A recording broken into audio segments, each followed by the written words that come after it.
दोस्तों नमस्कार। मैं नासुनांचली कथा कहानी और उपन्यास की संग के साथ पुनः हाजिर हूँ। दोस्तों इस समय हम लोग सुन रहे हैं उपन्यास कितने पाकिस्तान, जिसे लिखा है कमलेश्वर ने। दोस्तों इस उपन्यास के अब तक मैं 21 कड़ियों का वाचन अपने वाचन के पिछले क्रम में कर चुका हूँ।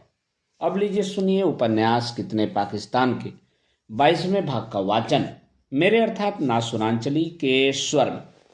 औरंगजेब दौलताबाद की अपनी कब्र में आराम से सोया पड़ा था। अर्दली ने बड़ी शाइस्तगी से औरंगजेब की कब्र पर दस्तक दी। कौन है जो मुझे जगा रहा है? कब्र से आवाज आई। हुजूर, आज अगला वक्त आपसे कुछ बात करना चाहता है तो करो। माफ कीजिए शहंशाह, अब वक्त और अदालतें बदल गई हैं। अब आपको एक अदीब की अदालत में हाजिर होना पड़ेगा। अर्दली ने कहा। क्या? अदीब, शायर, ये लोग तो उसी मिरासी खानदान के लोग होते हैं, वही लोग जिन्हें मैंने अपने दरबार और सल्तनत से खारिज कर दिया था। औरंगजेब ने कहा। आज वक्त आपको खारिज करने में लगा है, इसलिए आपको याद फरमाया गया है। अच्छा, कहते हुए सहसा औरंगजेब उठ खड़ा हुआ तो दिशाएं थर्राने लगी। नदियों ने अपना पानी समेट लिया ताकि शहंशाह को उन्हें पार करने में दिक्कत न हो। वह अर्दली के साथ चल पड़ा।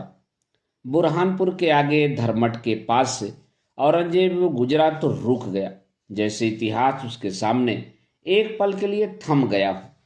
यही इसी मैदान में, यही धरमट में मैंने दारा शिकोह के सिपहसालार राजा जसवंत सिंह की फौजों का सामना किया था, क्योंकि दारा मुझे हजरत से मिलने नहीं देना चाहता था।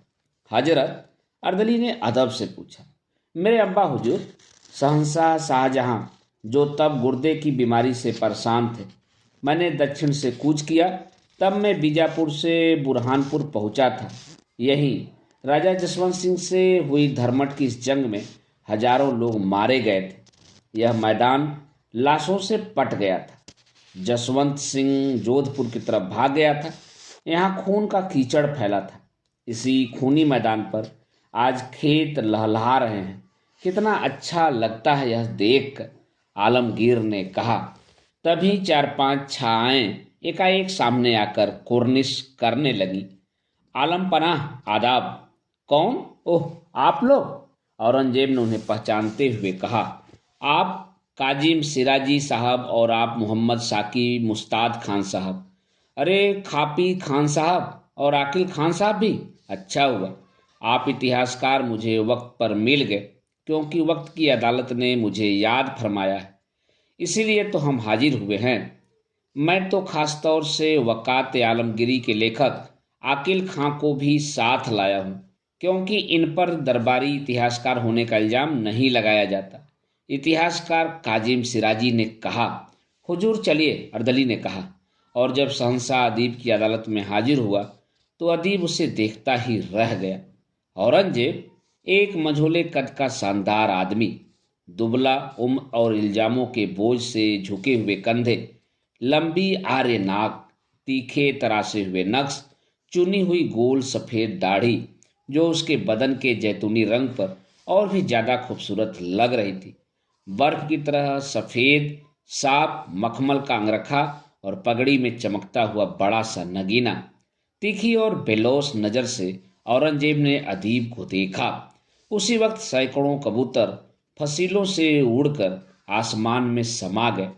तब अदीब ने उसे और ज़्यादा गौर से देखा। औरंगजेब अपने इतिहासकारों के साथ खड़ा था। अर्दली ने उसे कुर्सी दी। वह एक शहंशाह की शान से बैठ गया। आलमगीर, तमाम इल्जाम तुम पर आयद हैं। सबसे बड़ा तो यह है कि तुम एक धर्मांध शहंशाह थे, कट्टर सुन्नी थे। इसीलिए तुमने दक्षिण की गोलकुंडा, बीजापुर, खानदेश, बारार और अहमदनगर के राज्यों के उन सुल्तानों को बर्बाद किया जो मुसलमान तो थे पर सुन्नी नहीं, सिया थे। और यह कि तुमने अपनी हिंदू रियाया को सताया, उसे तलवार के जोर पर मुसलमान बनाया, उनके त्योहारों उत्सवों पर प्रतिबंध लगाया, उनके मंदिरों को तोड़ा। तुम मराठों से लड़े जो तुम्हारे सबसे अच्छे दोस्त बन सकते थे। इसके अलावा तुमने अपने पिता शाहजहां को कैद किया, अपने भाई दरासी को और मुराद को मरवाया, शुजा को जलावतन किया, तुमने खून से सनी हिंदुस्तान की गद्दी हासिल की। तुम हिंदुस्तान को दारुल हरम मानते थे और इसे दारुल इस्लाम में तब्दील कर देना चाहते थे। तुमने कट्टर शुद्धतावादी मुसलमान की तरह राज्य को मजहब से जोड़ दिया। औरंगजेब अपनी कुर्सी पर वैसे ही बैठा रहा और अदालत के सामने से एक जुलूस सा गुजरने लगा, चीखते चिल्लाते लोगों का। यह पहला शहंशाह है जिसने धार्मिक सेंसर लगाया। तब तो ताज हासिल करने के लिए यह मुल्लाओं का गुलाम हो गया। अपने भाई दारा शिकोह को मारने के लिए इसे धर्मांध उलेमाओं की जरूरत पड़ी ताकि इसके नृशंस कारनामों पर कोई उंगली न उठाए। इसीलिए इसे मजहब की जरूरत पड़ी और इसके शासन में मजहब की घुसपैठ शुरू हुई। यह नक्शबंदिया संप्रदाय का चेला बना और शेख सिरहिंदी का पोता लगातार धार्मिक राय और मशवरा देने के लिए इसके दरबार में बैठने लगा। इसने हम संगीतकारों और शायरों की बेइज्जती की, हालांकि हम ज़्यादातर मुसलमान थे। इसने हम ज्योतिषियों को दरबार से निकाल दिया क्योंकि हम हिंदू थे। हमारे मुगलिया शहंशाहों का यह रिवाज था कि वे ईद और दशहरा में हमेशा शामिल होते थे, लेकिन जोधपुर के महाराज जसवंत सिंह को हराने के बाद आलमगीर ने हम हिंदुओं के दशहरा और दीगर त्योहारों में शामिल होना बंद कर दिया। और तो और हुजूर, यह तो हमारी परंपरा थी कि जब भी कोई हिंदू राजा गद्दीसीन होता था तो शहंशाह उसका तिलक करता था, लेकिन इसने तिलक को हिंदू परंपरा कहकर बंद कर दिया। यह तो छोड़िए अदीब आलिया, इसने हम मुसलमानों को भी नहीं बख्शा। इसने हुक्म निकाला कि कोई मुसलमान 4 अंगुल से बड़ी दाढ़ी नहीं रख सकता। तब सल्तनत की हर बस्ती, हर मोहल्ले में नाई लोग कैंचियाँ लेकर घूमने लगे और हम गरीब मुसलमानों का जीना मुहाल हो गया। इतना ही नहीं हुजूर, एक शख्स नशे में धुत डगमगाता हुआ आया और चीखने लगा। इसने शराबबंदी का ऐलान किया। हम जैसे शौकीन और दिल जले लोगों को शराब पीने के कारण इसने सरेआम पिटवाया और यह कहकर कि दीवान हाफिज को पढ़ने से शराब नोशी बढ़ती है, इसने मदरसों से उसे खारिज करवा दिया। इतना ही नहीं, इसके गुर्गे मोहम्मद फाजिल ने राजनगर के जागीरदार राम सिंह गौड़ की जागीर में घुसकर शराब के सारे मटके तोड़ दिए, मस्के फाड़ दी। 2 दिन तक शराब नालियों में बहती रही और हम जैसे शौकीन लोग प्यासे बैठे रह गए।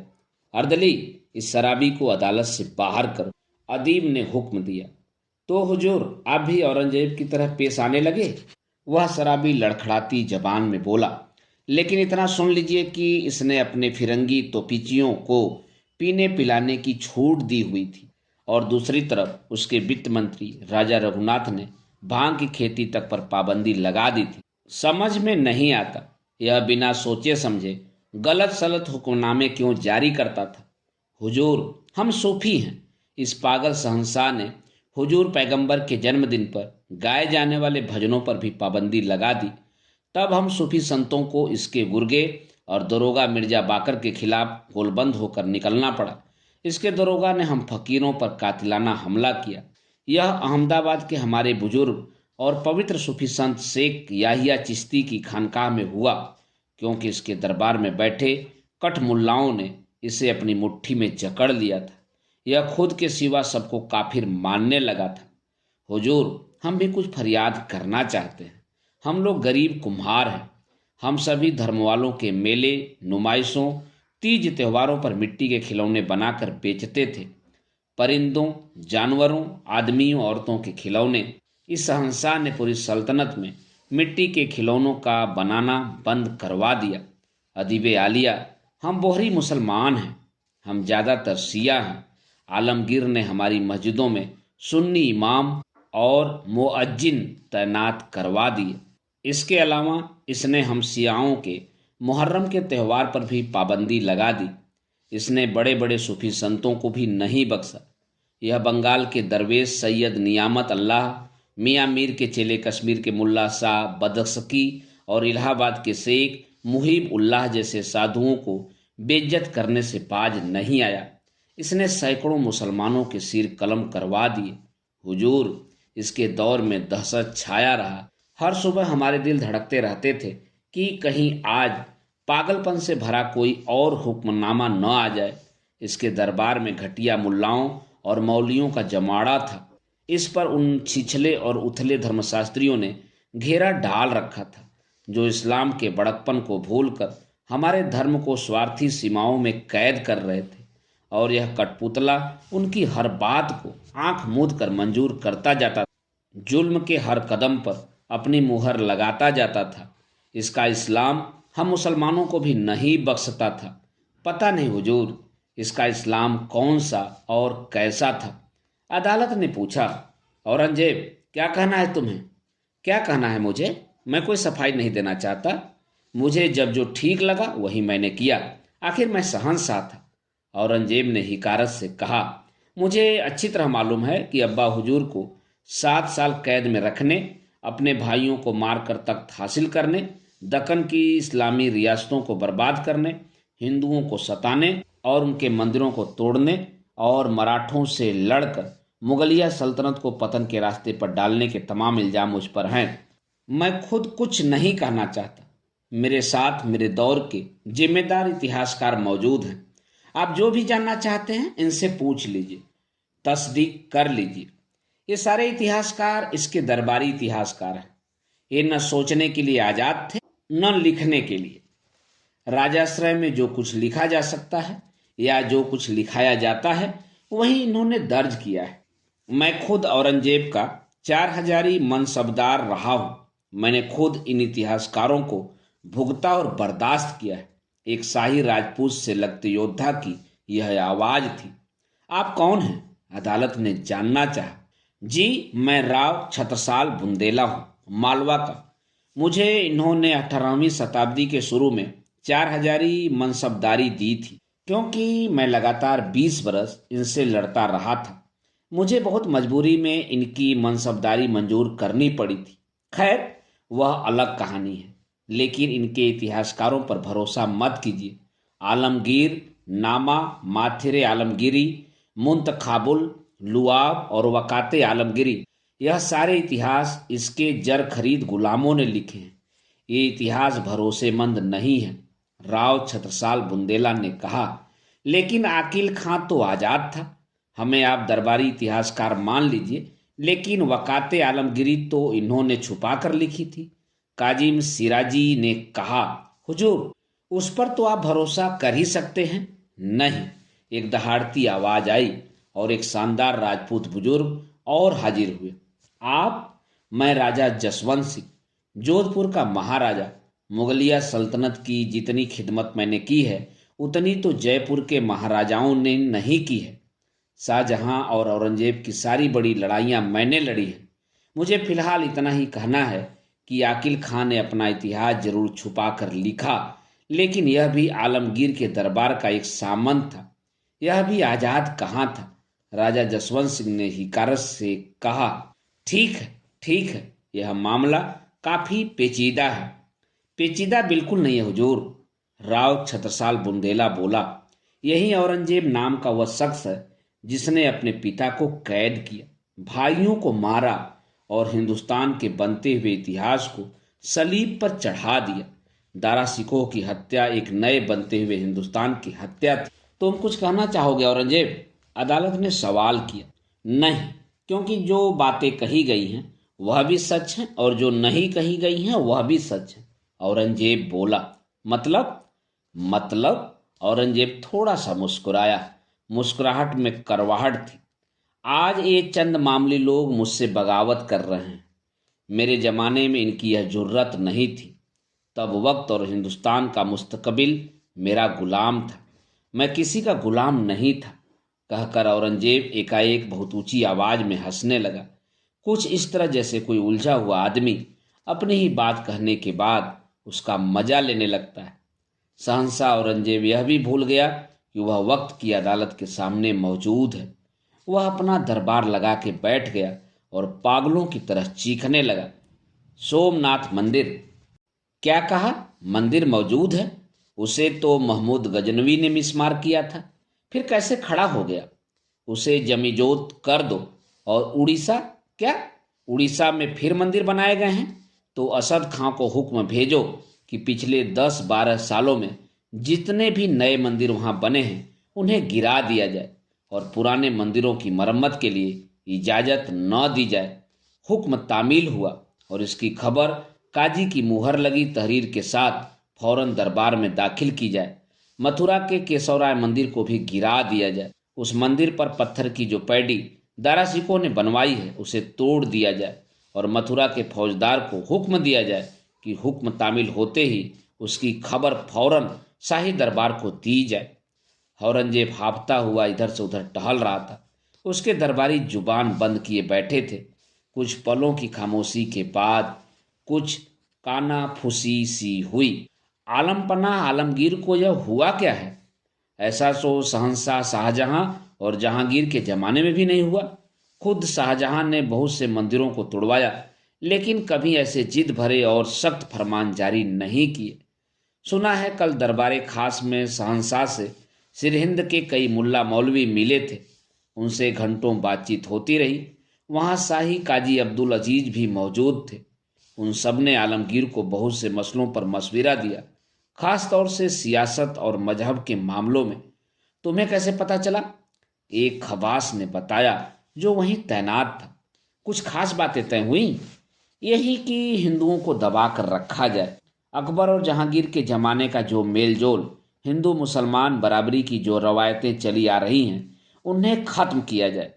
हिंदू को रियाया माना जाए और राज्य को निजाम मुस्तफ़ा के तहत चलाया जाए।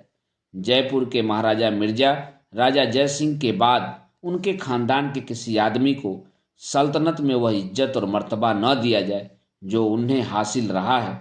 मौका पाते ही सल्तनत के वजीर खारिजा राजा रघुनाथ को हटाकर यह ओहदा किसी मुसलमान को दिया जाए। किसी हिंदू अफसर के नीचे मुसलमान को तैनात न किया जाए और अब खोलकर इन काफिर हिंदुओं को बता दिया जाए कि वह प्रजा हैं, उन्हें बराबरी का हक नहीं हासिल है, क्योंकि मुसलमानों ने इस मुल्क को फतह किया है और आप इस मुल्क के शहंशाह हैं, और यह कि आप मुसलमान हैं, इस्लाम के रक्षक हैं। बस तभी से आलमगीर का दिमाग खराब हुआ है और तभी सन 1669 दहाड़ता हुआ आ गया। चारों दिशाओं से भयानक आवाजें आने लगी। पूरा माहौल दहशत से भर गया। मंदिरों की इमारतें गिरने लगी। टूटे हुए घंटे लुढ़कते हुए इधर उधर चकराते चले गए। मूर्तियां खंडित होने लगी। शहरों बस्तियों में कोहराम मच गया। केशवराय मंदिर की रत्न जड़ित मूर्तियां आगरा लाई गईं और जहां आरा मस्जिद की सीढ़ियों के नीचे दफन कर दी गई।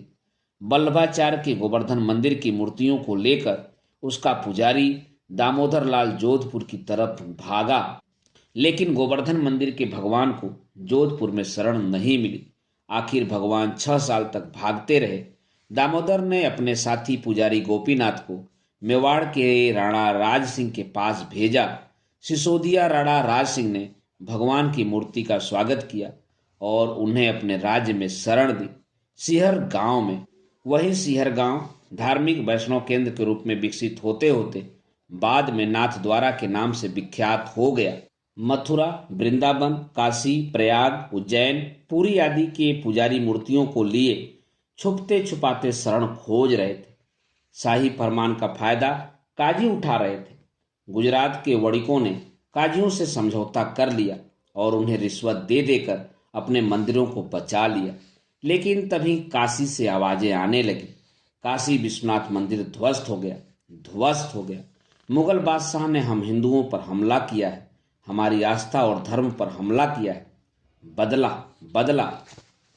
हर हर महादेव, अल्लाहो अकबर। तभी अपनी छड़ी पकड़े विशंभरनाथ पांडे आकर अदालत पर चीख पड़े, अदीब, तुम समझदार आदमी हो, यह क्या कर रहे हो? इस रक्तपात, इस नफरत को रोको और हिंदुस्तान को सही बात बताओ कि औरंगजेब ने काशी विश्वनाथ के मंदिर को क्यों तोड़ा। वह जमाने और थे। पट्टाभी सीतारमैया ने अपनी पुस्तक फेदर्स एंड स्टोन्स में लिखा है कि तत्कालीन शाही परंपरा के अनुसार जब मुगल सम्राट किसी यात्रा पर निकलते थे तो उनके साथ राजा सामंतों की काफी बड़ी संख्या चलती थी और उनके साथ उन सबका अंतःपुर भी चलता था। कहना न होगा, मुगल दरबार में हिंदू सामंतों की संख्या बहुत थी।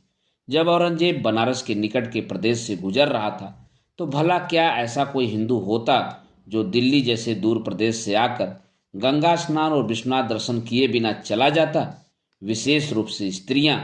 अतः सभी हिंदू दरबारी अपने परिवार के साथ गंगा स्नान करने और विश्वनाथ दर्शन के लिए मंदिर आए। विश्वनाथ के दर्शन कर जब लोग बाहर निकले तो ज्ञात हुआ कि दल की एक रानी गायब है। इस रानी के संबंध में कहा जाता है कि यह कच्छ की रानी थी।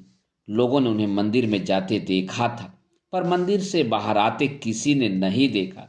जब अधिक कड़ाई और सतर्कता से खोज की गई तो मंदिर के नीचे एक तहखाने में उन्हें वस्त्राभूषण विहीन, भय से त्रस्त वह रानी दिखाई पड़ी। जब औरंगजेब को पंडों की यह काली करतूत ज्ञात हुई तो वह बहुत क्रुद्ध हुआ और बोला, जहां मंदिर के गर्भगृह के नीचे इस तरह की डकैती और बलात्कार हो तो वह मंदिर ईश्वर का घर नहीं हो सकता, और उसने उसे तुरंत गिराने का आदेश दिया। आदेश का तत्काल पालन हुआ, लेकिन मंदिर गिराए जाने से रानी अत्यंत दुखी हुई और उसने शहंशाह से कहला भेजा कि इसमें मंदिर का क्या दोष, दुष्ट तो पंडे हैं। रानी ने यह इच्छा भी प्रकट की कि उस मंदिर का फिर से निर्माण करा दिया जाए। औरंगजेब ने अपने धार्मिक विश्वास के कारण, जिसका उल्लेख उसने अपने बनारस फरमान में किया है कि नए मंदिर नहीं बनाए जा सकते, उसके लिए नया मंदिर बनवाना संभव न था।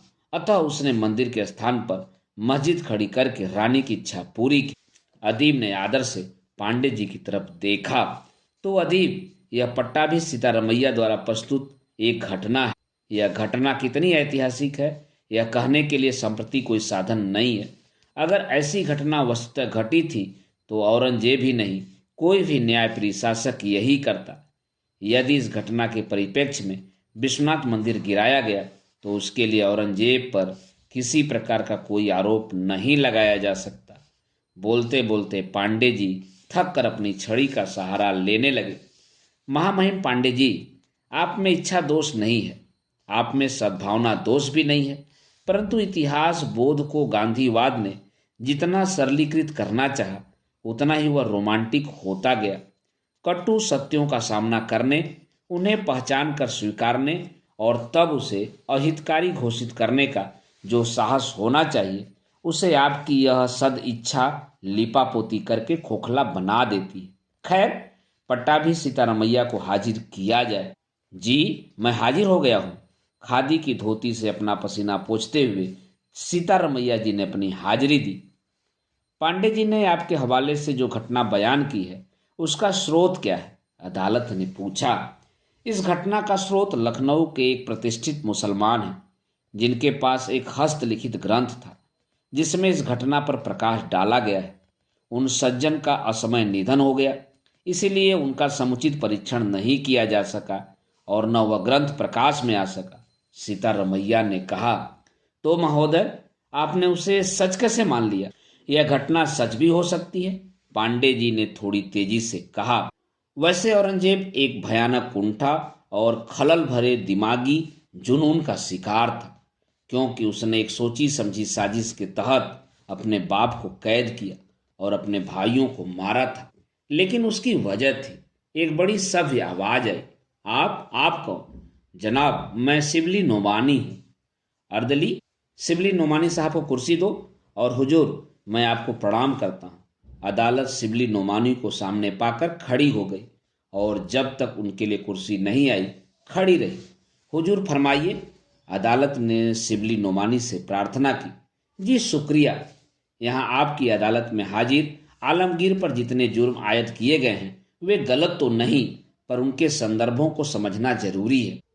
तभी इतिहासकार श्री राम शर्मा ने हस्तक्षेप किया। अदालत आलिया, शिबली नोमानी साहब ने औरंगजेब को अपने बच्चे की सी सरपरस्ती दी है, क्योंकि शिबली नोमानी खुद एक खुदा परस्त हिंदुस्तानी है।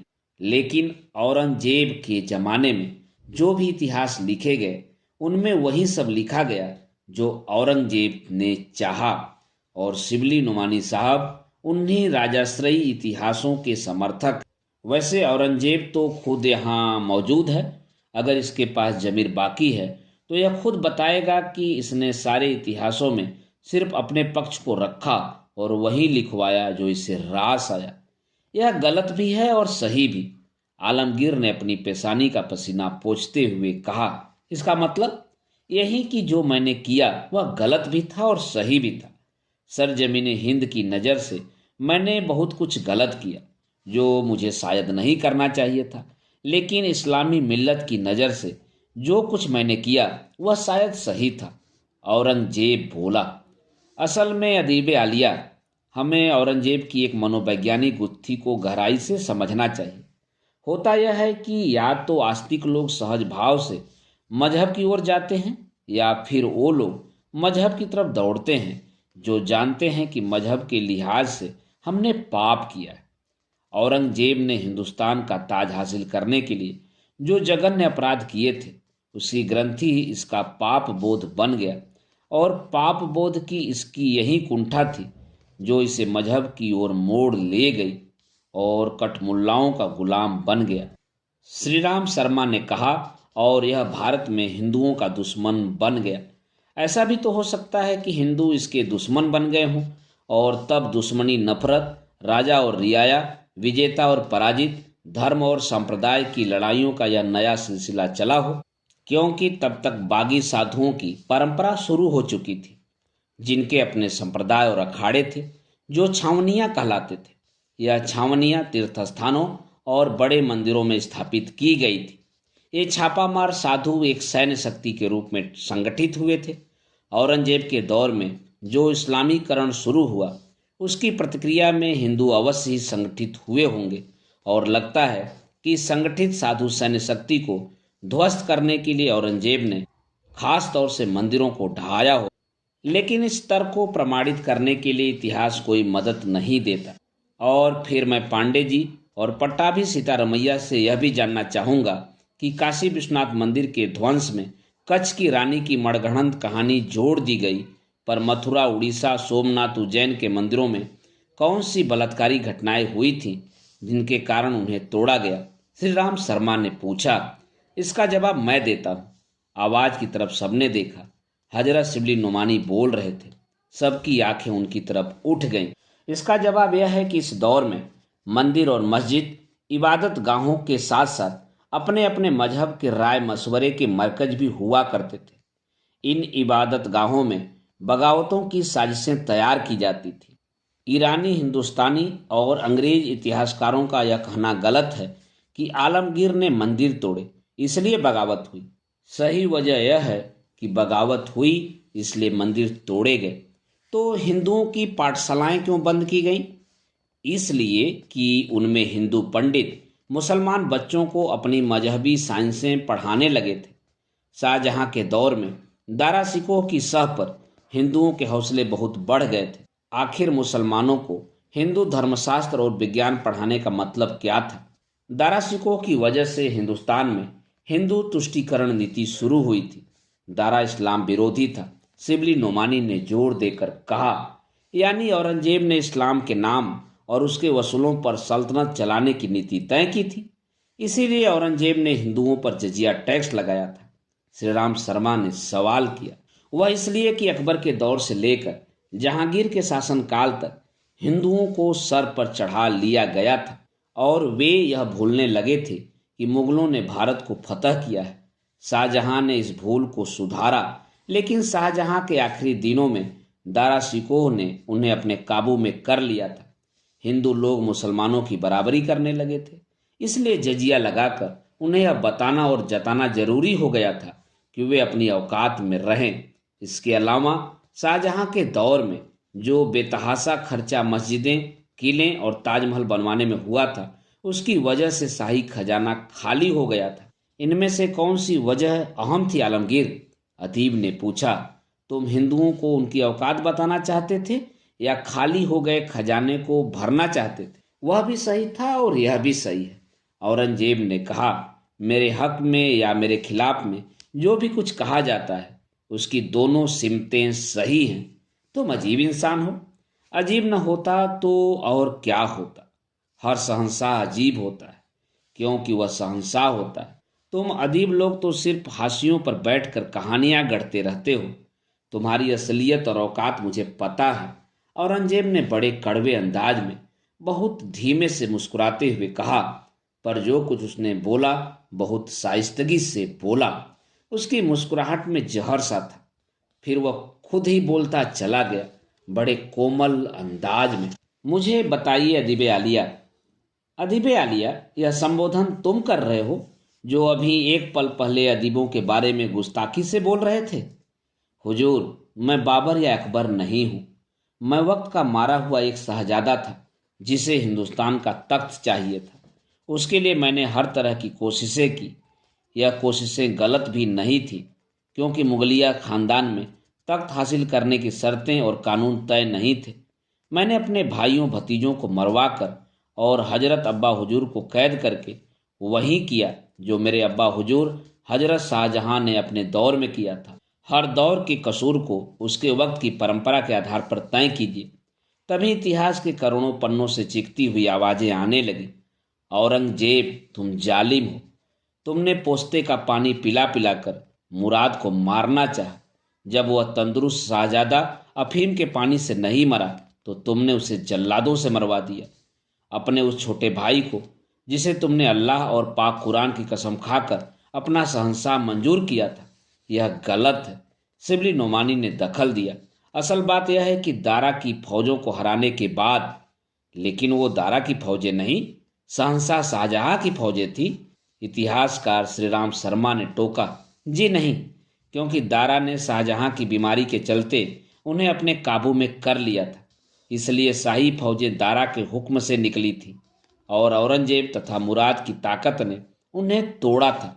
मुराद एक शेर की तरह लड़ा था। फतह हासिल करने के बाद उसका दिमाग खराब हो गया था। वह सोचने लगा था कि दारा, शुजा और औरंगजेब को मिसमार करके वह हिंदुस्तान के तख्त को हासिल कर लेगा। इसीलिए उसने औरंगजेब की फौज के अहम सैनिक सरदारों को तोड़ना शुरू किया। उन्हें खिलवतें, इनाम और ज़्यादा वेतन देकर उसने अपनी तरफ मिला लिया। उसके इन नापाक इरादों का बदला औरंगजेब ने लिया।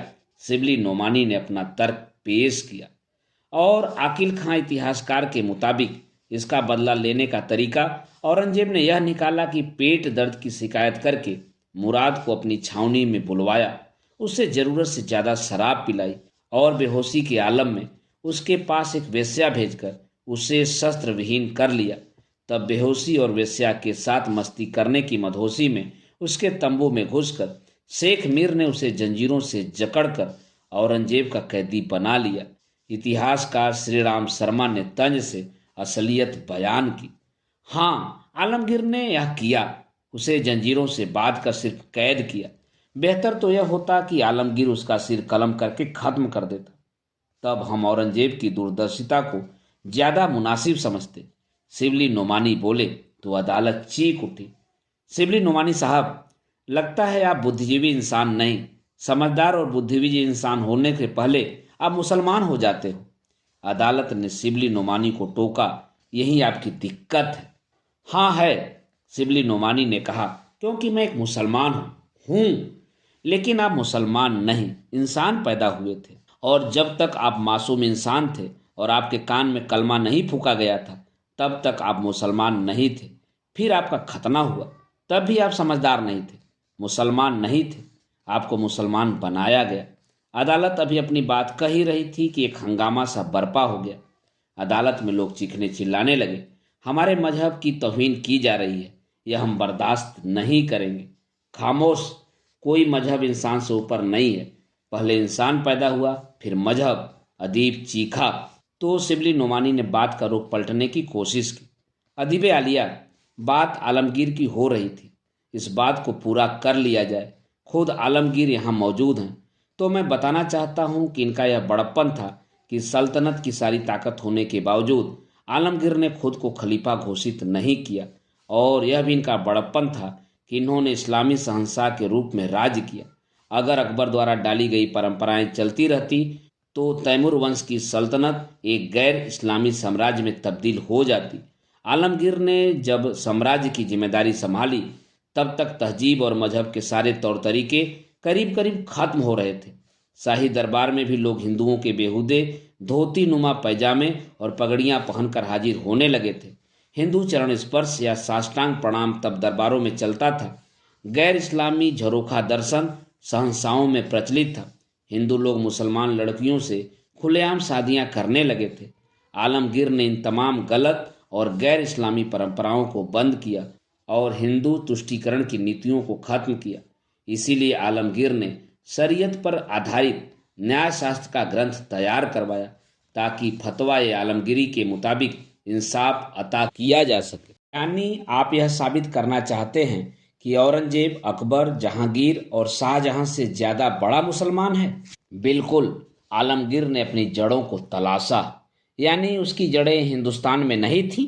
तो क्या वहीं तैमूरी खून अकबर, जहांगीर, शाहजहां, दारा, शुजा और मुराद की नसों में नहीं था। लेकिन उन्होंने अपने मजहब की ज़रूरतों को नज़रअंदाज किया, मजहब की ताकत का फायदा नहीं उठाया। इसने मजहब की तासीर को शमशीर की ताकत बख्श दी।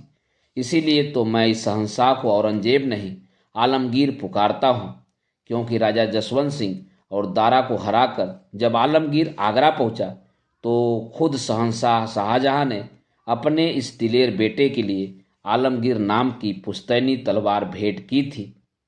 शिबली नुमानी बड़े जोशो खरोश से बता रहे थे, मजहब की शक्ति का अगर किसी ने पहली बार इस्तेमाल किया तो वह सिर्फ यही दिलेर आलमगीर था। कहीं ऐसा तो नहीं है कि औरंगजेब ने इस्लाम का सहारा अपनी कमजोरियों और ज्यादतियों को छिपाने के लिए लिया हो? हतीब ने पूछा तो एक बुजुर्ग इतिहासकार उठकर खड़े हो गए। हुजूर, इससे पहले कि आप मेरा परिचय पूछें, मैं खुद ही बताए देता हूँ। मेरा नाम मोहम्मद हबीब है। मैं हिंदुस्तान की अलीगढ़ मुस्लिम यूनिवर्सिटी में इतिहास का प्रोफेसर था। मुझे कहना यह है कि वक्त पड़ने पर या अपनी ज़रूरत के मुताबिक अपना निजी दबदबा या प्रभुत्व बढ़ाने के लिए बहुतों ने इस्लाम का सहारा लिया। इस्लाम का शोषण सदियों किया गया और आज भी जारी है। पैगंबर हजरत मोहम्मद के दौर में जो तलवार इंसाफ और हिफाजत के लिए उठाई गई थी, उसका गलत इस्तेमाल किया गया। बाद में वह तलवार प्रतिशोध और निजी स्वार्थ के लिए उठाई जाने लगी और उसे इस्लाम परस्ती का नाम दिया गया। सुन रहे हैं आप शिबली नुमानी साहब? मोहम्मद हबीब ने आगे कहा। और मैं अदालत के सामने यह बात भी रखना चाहूँगा कि यह सोचना बिल्कुल गलत है कि मोहम्मद बिन कासिम से लेकर बाबर तक 1000 वर्षों तक जो भी आक्रमण हुए वे हिंदुस्तान के हिंदुओं पर हुए। वैसे यह भी नहीं भूलना चाहिए कि इस्लाम मात्र एक धर्म का ही उदय नहीं था। इस्लाम एक राजशक्ति के रूप में भी उदित हुआ था और राजशक्तियों के नियम अलग होते हैं, धर्म के अलग। मैं ज़्यादा कुछ नहीं कहना चाहूँगा, लेकिन शिबली नुमानी साहब की इस्लामी जहनियत का जवाब इतना ही है कि इस्लाम को मंजूर करने वाला कोई भी हमलावर सिर्फ मुसलमान था, लेकिन वह इस्लाम के नाम पर हिंदुओं के खिलाफ जिहाद लेकर भारत में नहीं आया था। यह आप कैसे कह सकते हैं? हजरत शिबली नुमानी ने टोका। मोहम्मद बिन कासिम से लेकर बाबर तक जो भी मुसलमान हमलावर हिंदुस्तान में आया, वह मध्यकालीन युग के यश और धन के लिए हिंदुस्तान को लूटने आया। वे इस्लाम के गाजी नहीं, वे सिर्फ अपनी सल्तनतों के, अपने निजी स्वार्थों के बानी थे। इस्लाम को बीच में मत घसीटिए। इस्लाम एक मजहब के रूप में अलग था, पर जो मुसलमान बना उसने अपनी लूटमार के लिए इस्लाम का परचम उठाया।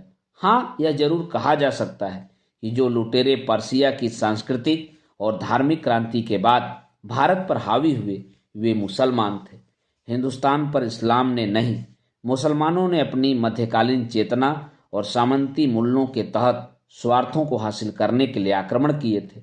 इस सच्चाई को बारीकी से देखना पड़ेगा कि हिंदुस्तान के हिंदुओं पर इस्लाम ने नहीं, इस्लाम स्वीकार करने वाले मुसलमानों ने हमले किए थे, क्योंकि उन्होंने इस्लाम में मौजूद राजशक्ति की अहमियत को पहचाना था और उन्हें लगा था कि इस्लाम के नाम पर वे अपनी फौजों को लामबंद कर सकते हैं। इसके बावजूद 7वीं सदी से 16वीं सदी तक का इतिहास बताता है कि मुसलमान खुद मुसलमान से लड़ता रहा। अगर अदालत आलिया चाहे तो अमीर खुसरो, बर्नी और फरिश्ता जैसे अदीबों और इतिहासकारों को बुलाकर असलियत जान सकती है। मोहम्मद हबीब बोलते बोलते हाँफ कर अपनी जगह बैठ गए। अमीर खुसरो, बर्नी और फरिश्ता को बाइज्जत अदालत में हाजिर किया जाए। अदीब ने हुक्म दिया। सर, लेकिन दारा शिकोह अपनी दुख भरी दास्तान पेश करना चाहते हैं, अर्दली ने अदब से कहा। लेकिन भवानी सेनगुप्त कब से इंतजार कर रहे हैं? अतीत के अलावा हमें इस दौर की नब्ज पर भी तो हाथ रखे रहना है, नहीं तो वर्तमान भी अतीत की इतिहास कथा बन जाएगा। लेकिन मैं उतने ही अतीत को देखना और समझना चाहता हूँ जो इस वर्तमान पर अपनी काली छाया डालकर हमारी आज की जिंदगी में नफरत और प्रतिशोध के पाकिस्तानों की नींव डालना चाहता है। अदीब ने अपने कागजों, किताबों, दस्तावेजों और इतिहास के अंबार के बीच से उठते हुए कहा, दारा शिकोह और अमीर खुसरो, बर्नी और फरिश्ता साहब से बात कर लो। जो पहले आना चाहे उन्हें बाइज्जत लाया जाए। मैं सबका स्वागत करूंगा, खास तौर से अमीर खुसरो साहब का, क्योंकि वे जिला एटा के हैं और मैं मैनपुरी का। दोनों जिले एक दूसरे की बाहों में बाह डाले बैठे हैं। दूसरी बाह आगरा में उलझी हुई है, जहां मिर्जा गालिब, मीर और नजीर पैदा हुए। तो मेरे पास तो वैदिक आर्यों से लेकर कबीर, अमीर खुसरो और गालिब, मीर तक की विरासत मौजूद है। और अदीब ने पलटकर भवानी सेनगुप्त की ओर देखते हुए पूछा, क्यों दोस्त, हम दारा शिकोह को बुला लें? दारा शिकोह के साथ साथ डॉक्टर कालीरंजन कानूनगो को भी बुलवाइए, क्योंकि शिबली नोमानी ने औरंगजेब को एक पाक साफ इस्लामी शासक के रूप में पेश किया है। प्रोफेसर हबीब बोल रहे थे। मैं कहता हूं कि हफ्ते में 3 दिन रोजा रखकर, कुरान शरीफ की प्रतियां लिखकर और नमाजियों की टोपी सिलकर भी औरंगजेब इस्लाम का पैरोकार नहीं था। उसने इस्लाम को अपनी ज़रूरतों के लिए इस्तेमाल किया था। नहीं तो क्या वजह थी कि उसने अपने भाइयों दारा शिकोह और मुराद को मरवा दिया। उसने अपने बड़े भाई शुजा को हिंदुस्तान से बर्मा की तरफ खदेड़ कर बेदखल कर दिया। उसने अपने बाप शहंशाह शाहजहां को जिंदा रहते कैद किया और खुद हिंदुस्तान का बादशाह बन बैठा। ये तो मुगलिया खानदान या तैमूर की वंश परंपरा नहीं थी। क्या यह हरकतें इस्लाम या शरीयत के मुताबिक थीं? इसलिए यह मानना पड़ेगा कि औरंगजेब मुसलमान तो था, पर वह इस्लाम का बंदा नहीं, एक जालिम बादशाह था। मोहम्मद हबीब ने कहा तो अदीब ने अर्दली को हुक्म दिया, दारा शिकोह, मुराद, दारा के बेटे सुलेमान शिकोह और इतिहासकार कालिका रंजन कानूनगो को फौरन हाजिर किया जाए। हुक्म तामील करने के लिए अर्दली ने कदम बढ़ाया ही था कि न्यूयॉर्क टाइम्स की क्रिस हेजेज हाफती हुई हाजिर हुई। पता है आपको, धर्मांध लोग इजिप्ट की बादशाहों की घाटी में क्या कर रहे हैं? नील नदी रो रही है। उसके आंसुओं की बाढ़ का पानी मिस्र के हर नागरिक की आंखों में भर गया है। उनकी आंखें डबडबा रही हैं और वे आंसू भरी आंखों से अपनी सभ्यता का विनाश देख रहे हैं। बादशाहों की घाटी में 30 सदियों से खामोश लेटे हुए फारो अपने पिरामिडों में डर से थरथर कांप रहे हैं। वे फारो जिनसे मध्य एशिया और दक्षिण पूर्वी यूरोप थर्राता था, जिनके ऐश्वर्य, खजाने और वीर शूरता के वर्णन पूरी दुनिया में होते थे, जिन्होंने भारतीय और चीनी सभ्यता के उदय के साथ साथ एक और विराट मानवीय सभ्यता की नींव रखी थी, आज वह पूरा इतिहास और गौरवशाली सभ्यता मुसलमान कट्टरपंथियों और आतंकवादियों के भय से थरथरा रही है। गमाल इस्लामिया और जिहाद जैसे अंधे इस्लामवादी संगठन सामान्य आदमी की जिंदगी पर कहर बरपा रहे हैं। हाँ हाँ, तुम लोग कहर की बात करते हो, हम कयामत बर्पा करेंगे और मिस्र में हम वह कुछ भी जिंदा नहीं छोड़ेंगे जो इस्लाम से पहले का है। हम उसे बर्बाद करके रहेंगे। यह आवाज़ ऐन वक्त पर दूर दराज अमेरिका से आई। वहाँ मिस्र का मुल्ला शेख उमर अब्दुल रहमान चीख रहा था, जो अमेरिका में बिना इजाज़त घुस गया था और गरीब अनपढ़ मुसलमानों को इस्लाम के नाम पर भड़का रहा था। इस शेख उमर अब्दुल रहमान को यहाँ हाजिर किया जाए। अदालत बोली, पर हुजूर वह तो फिलहाल अमेरिकों की गिरफ्तारी में है। अर्दली ने बताया, ओह ठीक है, पर उसकी आवाज़ को मत रोको, आने दो आवाज़। अदालत ने हुक्म दिया। मुल्ला शेख उमर अब्दुल रहमान की आवाज़ फिर दहाड़ने लगी, हाँ, हम इस्लाम परस्त हैं।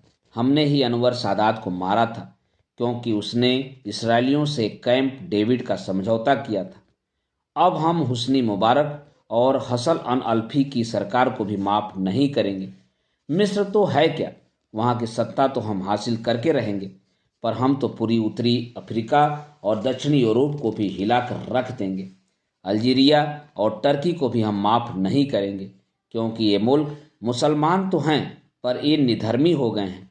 इन्हें हम मजहब के रास्ते पर लाएंगे। मजहब का यह रास्ता नहीं है। तुम इस्लाम के नाम पर हमारी संस्कृति, सभ्यता और इतिहास को नहीं मिटा सकते। मैं भी मुसलमान हूँ, लेकिन मैं अपने इतिहास से इनकार नहीं करता। मिस्र के पास सदियों पुरानी सांस्कृतिक और बौद्धिक परंपरा है। तुम्हें कोई हक नहीं है कि तुम हमारे फारोहों, हेलेनिकों और ईसाइयों की इस विरासत को मिटा दो। इसे मिटाकर तुम इस्लाम को बड़ा कैसे साबित कर पाओगे? इन्हें सामने रखकर ही हम इस्लाम की सौगात को समझ पाएंगे कि क्यों इस्लाम बड़ा है, क्यों इतना विराट है। अदालत में आवाज़ तो आ रही थी, पर बाकी मौजूद लोग आवाज़ वाले आदमी को नहीं देख पा रहे थे। अर्दली ने मुश्किल हल कर दी। सर, पहली आवाज़ तो अमेरिका से मुल्ला शेख उमर की थी, वह आपने सुनी। इस दूसरी आवाज़ के मालिक हैं मिस्र के काजी जज सईद अस्वामी। मैं देख रहा हूं कि सईद अस्वामी अपने विचारों के लिए खतरा उठाते हुए सशस्त्र सुरक्षा कर्मियों से घिरे हुए हैं, क्योंकि सईद अस्वामी जैसे बुद्धिजीवी को जान से मारने की धमकी लगातार जारी है और वे इस वक्त भी काहिरा के अपने घर में सुरक्षा बलों के घेरे में हैं, ताकि बर्बर कट्टरपंथियों की धमकी असलियत में न लागू हो जाए। ओह, अदालत चौकी। तभी अल अहराम अखबार ने खबर दी, फारोहों के मंदिरों और गीजा के पिरामिडों में अभी अभी बम विस्फोट हुआ है। गीजा की रेत धुएं के बादलों की तरह मीनार की शक्ल में आसमान की ओर उड़ती जा रही है। यही होगा अदीब, यही होगा। नील नदी पर नाव में बैठकर मिस्र के गौरव और सौंदर्य को देखने वाले 20 गोरे सैलानियों को मौत के घाट उतारते हुए गमाल इस्लामिया का कट्टरपंथी आतंकवादी चीखा, यही होगा। ये यहूदी और ईसाई यहाँ नाच देखने जाते हैं, जिस्म की मंडियों में खुलेआम नंगे होकर घूमते हैं और फारोहों के मंदिरों में जाकर ये तंत्रों और मंत्रों से पूजा करते हैं। हमारा इस्लाम इसे मंजूर नहीं करता। हम तो इन गैर इस्लामी निशानों, प्रतीकों, पुरानी तहजीब के परचमों को मिटाने और ख़त्म करने में 10वीं सदी से लगे हुए हैं। हमारे उलेमा साई दहर ने तो तभी इसे उड़ाने वाले नरसिंह घोड़े शिप्स की नाक तोड़ दी थी। फिर हमारे शेखों ने फारोहों के इस मंदिरों पर हमले किए थे, लेकिन यही पुरातन मंदिर और पिरामिड गरीब को अपने पत्थर देते रहे हैं ताकि वे अपना घर बना सकें।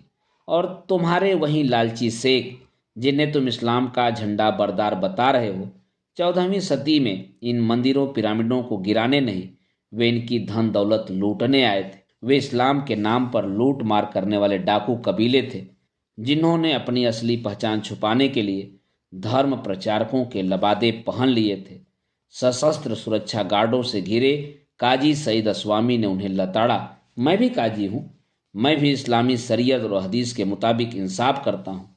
तुम इन डाकुओं को, जो मुल्लाओं की पोशाक पहन कर आए थे, इस्लाम का सिपाही कहकर इस्लाम की तौहीन कर रहे हो। यह तेज बहस जारी थी कि लक्सर मंदिर के उत्तर पूर्वी तरफ अबू हज्जाज मंदिर से इमाम वाहिद मोहम्मद हफनी ने भयग्रस्त आंखों से झांक कर देखा। यही इसी मस्जिद में अपने समय के सबसे बड़े विद्वान अबू हज्जाज दफन हैं, और जिनकी नाव का जुलूस आज भी निकलता है, वैसे ही जैसे पुराने मिस्री अपने भगवान अमन की नाव का जुलूस निकाला करते थे। और इमाम वाहिद मोहम्मद हफनी ऊंची आवाज़ में बोलने लगे, हमें अपनी ज़िंदगी अपनी आस्थाओं के साथ जीने दो। यह पुराने मंदिर, यह पिरामिड हमारी तहजीब के प्रतीक हैं। इन्हें मिटा दोगे तो कहाँ सुकून पाओगे? इससे इनकार कर दोगे तो पैडी रस का कागज बनाकर बौद्धिक दुनिया में क्रांति करने का सबाब कैसे कमाओगे? रमजे के महल में पैपिरस के डंठलों की तरह खड़े पथरीले खंभों के बीच दोपहर की रोशनी से रोशन इमाम वाहिद मोहम्मद बोल रहे थे, सुनो, यहाँ सदियाँ बोलती हैं। जब तक अपने पुरातन खंडहरों को तुम प्यार नहीं करोगे, तब तक भविष्य को खंडहर होने से नहीं बचा पाओगे। अरे पापियों, अबू हज्जाज की यह पाक मस्जिद भी उसी धरती पर खड़ी है जिसमें पुराने गिरजे और फारोह के मंदिरों की नींव मौजूद है। और यहाँ से दरिया नील की तरफ देखो, सामने रोमन स्थापत्य के आलिशान मीनारे खड़े हैं। यह वह जगह है जहाँ तमाम सभ्यताएं कंधे से कंधा मिलाए मौजूद हैं। यह सारी विरासत हमें बताती है कि आज हम जितने जानकार और समझदार हैं, वह इन्हीं के कारण हैं।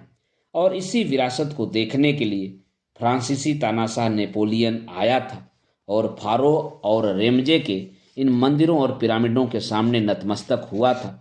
लौट कर वह अपने फ्रांसीसी संस्कृत कर्मियों, बुद्धिजीवियों और पुराविदों को लाया था, इसलिए कि मानव की इस प्राचीनतम सभ्यता के मूल तत्वों को पहचाना और जाना जा सके। यही रोमन और ग्रीक आए थे, यूनानी दार्शनिक और इतिहासकार हेरोडोटस आया था और मिस्री सभ्यता के इस चमत्कार को उसने आत्मसात किया था। उसने कहा था कि इन खंडहरों, इन मंदिरों, इन बेजान पिरामिडों में से एक जीवित सभ्यता सांस ले रही है। सईद अस्वामी ने कहा, कुछ भी हो, हम उस अतीत से कोई रिश्ता नहीं रखना चाहते जो इस्लामी नहीं है। ये पिरामिड, ये स्निफ्स मूर्तियां हैं। हमारे रसूल ने मूर्तियों को मंजूर नहीं किया, हम भी इन्हें मंजूर नहीं करते। हम इन मूर्तियों को, जो पिरामिड और स्निफ्स की शक्ल में यहाँ मौजूद हैं, इन्हें तोड़कर और मिटाकर सवाब के हकदार बनेंगे। ये पिरामिड, ये मंदिर, ये स्निफ्स तब टुकड़े टुकड़े होकर गीजा के रेगिस्तान में दफन हो जाएंगे। सुना तुमने? इन्हें हम इंसान की याददाश्त खत्म कर देंगे। यह धमकी मिस्र का एक मामूली आतंकवादी मुल्ला शेख अली आहिया दे रहा था। यानी तुम मिस्र में भी अपना अलग मिस्र बनाना चाहते हो। तुम मुसलमान और मुसलमान के बीच भी पाक और नापाक का भेद करना चाहते हो। अदीब ने सवाल किया तो शेख अली आहिया की आवाज़ खामोश हो गई। अमेरिका से भी मुल्ला शेख उमर अब्दुल रहमान की कोई आवाज़ नहीं आई। एकाएक सन्नाटा छा गया, कहीं कोई आवाज़ नहीं थी। अदीब तब बहुत शान से उठा और पूरी दुनिया को संबोधित करते हुए बोला, देखा, ये आवाज़ें अपने आप खामोश हो गई। आवाज़ों और विचारों को मत रोको, उन पर कोई पाबंदी मत लगाओ। जनमत और जनभावनाएं खुद इन मनुष्य विरोधी शक्तियों का उत्तर देंगी। यह जानना जरूरी है कि मजहबों में एकता नहीं है, लेकिन यह जानना उससे भी जरूरी है कि हर मजहब का इंसानी संदेश एक है। लोकतंत्रवादियों को यह नहीं भूलना चाहिए कि चाहे जितनी भी नकारात्मक, घातक और मनुष्य विरोधी विचारधारा क्यों न हो, उसे खुली, निर्बाध और स्वतंत्र अभिव्यक्ति मिलनी चाहिए। अभिव्यक्ति की इस आज़ादी से ही इन निर्मम, विरोधी और घातक विचारधाराओं का स्खलन होगा, इनका समन होगा, क्योंकि इनके पास अंधी उत्तेजना है, शक्ति नहीं। हुजूर, आप फिर भाषण देने लगे। अर्दली ने अदालत को आगाह किया। क्यों? क्या भारत के न्यायाधीश पढ़े लिखे लोग अंत में 1000-2000 पेज का भाषण नहीं देते? खैर, मुझे उनकी अच्छी आदतों से बचना चाहिए। फिर भी अपने भाषण के अंत में मैं कहना चाहूँगा कि पिछले युगों की आवश्यकताएं निजी, सामरिक और मूलतः आर्थिक थी, धार्मिक नहीं। उन्हें धर्म, नैतिकता और कबीलाई न्याय अन्याय के प्रश्नों से जोड़कर धर्मगत बना दिया जाता था। धर्म को एक हथियार के रूप में इस्तेमाल किया जाता था और सामूहिक हत्याकांड या धर्म परिवर्तन कांड किए जाते थे। आज की दुनिया में यह दोनों ही कांड असंभव है। पिछले युगों की इस ध्वंसकारी प्रवृत्तियों को मानवता तिरस्कृत कर चुकी है, फिर भी इनके अवशेष मौजूद हैं। हुजूर, आप फिर? अर्दली ने बीच में ही उसे आजिजी से टोका। ओह, मैं भूल ही गया। अरे, भवानी सेनगुप्त कहाँ हैं? दोस्तों, अभी आप सुन रहे थे उपन्यास कितने पाकिस्तान के 22वें भाग का वाचन मेरे अर्थात ना सोनांचली के स्वर में। दोस्तों निश्चित रूप से 22वां भाग थोड़ा बड़ा है और पर मज़ेदार भाग है। तो आगे भी और इससे मज़ेदार भाग आने वाले हैं, तो मेरे साथ जुड़े रहिए और सुनते रहिए कितने पाकिस्तान कथा, कहानी और उपन्यास पर मेरे साथ। धन्यवाद, नमस्कार।